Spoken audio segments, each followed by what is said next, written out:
नमस्कार, मैं हूं यास्मीन। सुशांत सिंह राजपूत की मौत के बाद बॉलीवुड के ड्रग्स नेटवर्क और कंगना रनौत के खिलाफ महाराष्ट्र सरकार की कार्रवाई पर अमिताभ बच्चन की चुप्पी को लेकर सवाल उठ रहे थे। इस बीच उनकी पत्नी और एक्ट्रेस जया बच्चन ने फिल्म इंडस्ट्री में ड्रग्स के मुद्दे पर खुलकर अपनी राय रखी। हालांकि उन्होंने किसी का नाम नहीं लिया, लेकिन साफ तौर पर जाहिर किया कि उनका निशाना कंगना रनौत और रवि किशन पर है। अब संसद में कंगना के नाम की गूंज उठने लगी तो कई बॉलीवुड कलाकार जया बच्चन के समर्थन और कंगना के खिलाफ बयान देने के लिए सोशल मीडिया का सहारा लेने लगे। पहले तापसी पन्नू ने लिखा, हम जिस तरह हमेशा पहल, कारण और जागरूकता अभियान के लिए खड़े रहे, आज उसी के लिए पे बैक करने का समय आ गया है। आज फिर एक महिला इंडस्ट्री के हित में खड़ी हुई है, रिस्पेक्ट। इसके बाद अनुभव सिन्हा ने भी अपने ट्वीट में लिखा है, जया जी को सादर प्रणाम भेजता हूँ, जिनको पता नहीं वो देख ले, रीढ़ की हड्डी ऐसी दिखती है। लेकिन सबसे हैरान करने वाला ट्वीट तो सोनम कपूर ने किया, जो लिखती हैं कि I want to be her when I grow up, यानी कि मैं बड़ी होकर जया बच्चन की तरह बनना चाहती हूँ। अब जाहिर है वो ग्रो अप की जगह टर्न ओल्डर लिखना चाहती होंगी, लेकिन चूंकि उन्होंने ग्रो अप लिख दिया तो लोगों को भी उन्हें ट्रोल करने का मौका मिल गया। आप देख सकते हैं सभी ट्विटर पर उनका मजाक बना रहे हैं। कोई उन्हें बुढ़ी आंटी कह रहा है तो कोई उन्हें डम्ब बताकर खिल्ली उड़ा रहा है। यही नहीं, एक ने तो उन्हें बेबी सोनम करार देते हुए कहा कि वो हमेशा प्री मैच्योर ही रहेंगी। बहरहाल ये सभी सितारे उसी बॉलीवुड इंडस्ट्री से आते हैं जिसका भरी संसद में जया बच्चन ये कहते हुए बखान करने में लगी हैं कि बॉलीवुड हर मुद्दे पर आगे रहता है, हर किसी की मदद करता है। तो सवाल उठता है कि क्या जया बच्चन रिया चक्रवर्ती के ड्रग्स मामले से परिचित नहीं है? कंगना के दफ्तर पर हुई कानूनी कार्रवाई क्या जया बच्चन को नजर नहीं आई? उसी इंडस्ट्री की अदाकारा के लिए अब शब्दों का इस्तेमाल हो रहा था, तब जया बच्चन ने संसद में मुद्दा क्यों नहीं उठाया था? खैर, सवाल तो कई हैं जिसका जवाब इंडस्ट्री के बड़े बड़े दिग्गज ही दे सकते हैं। मेरा कहना ये है, entertainment industry in our country which provides direct employment every day to 5 lakh people and indirect employment to 5 million people.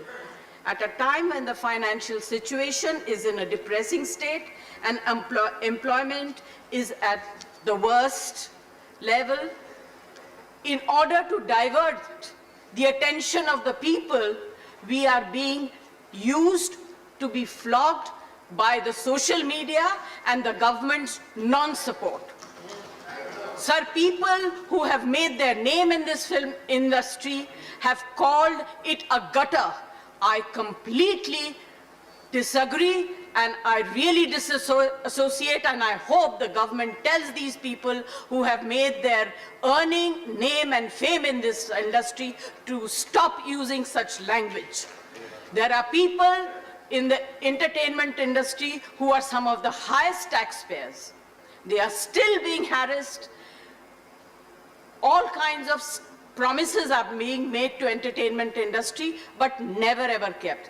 Sir, I get very worked up and very emotional. I have too many things to say, but you're not giving me enough time and opportunity to speak. Sir, I think the government must stand by the entertainment industry, because the entertainment industry always comes forward to help the government in whatever good work that the government takes up.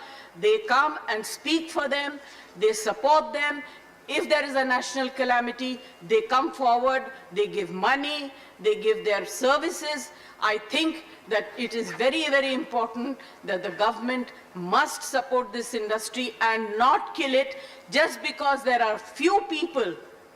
You cannot tarnish the image of the entire industry. Right. This industry brings international name and recognition also, apart from the political people. I was really embarrassed and ashamed that yesterday one of our members in the Lok Sabha spoke, who is from the industry, against, I'm not taking a name, against the film industry. It's a shame. जिस थाली में खाते हैं उसमें छेद करते हैं, गलत बात है. I need the protection. The industry needs the protection and support of the government. Thank you. Thank you. Thank you, Jay. Shri Sambhaji Chhatrapati associate करना चाहते, कृपया अपना नाम स्लिप भेज दीजिए. Shri Sambhaji Chhatrapati from Lok Sambhaji Sabha chamber, Chhatrapati. sir. Please, Sambhaji Chhatrapati, Sambhaji Chhatrapati from the Lok Sabha chamber.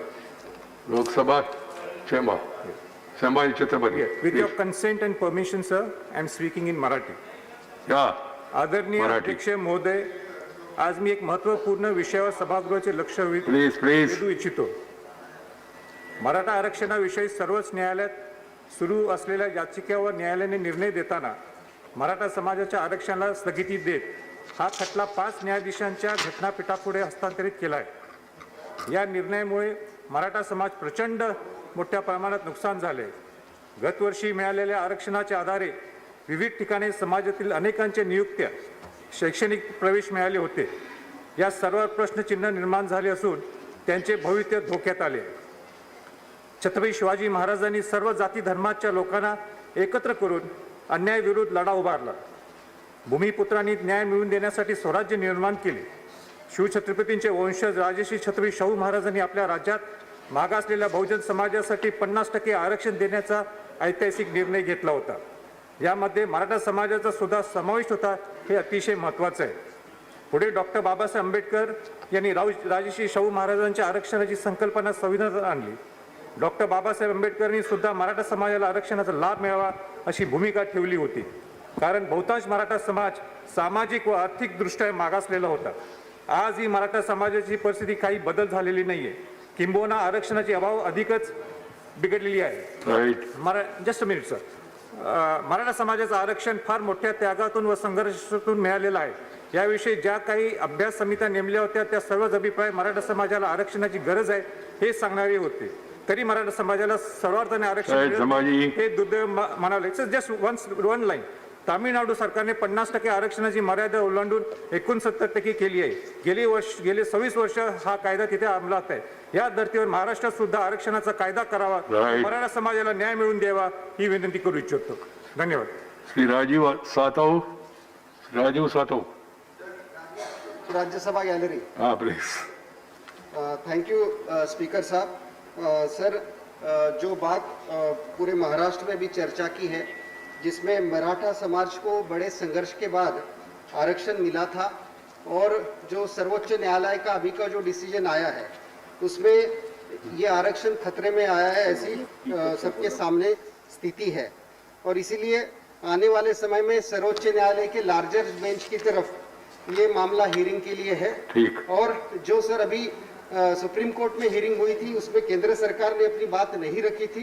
तो मेरा केंद्र सरकार से आग्रह है कि आने वाली लार्जर बेंच की हियरिंग में राज्य सरकार के साथ केंद्र सरकार भी मराठा ठीक. आरक्षण के पक्ष में बात Right, करे, राजीव जी. ताकि मराठा आरक्षण कायम रहे.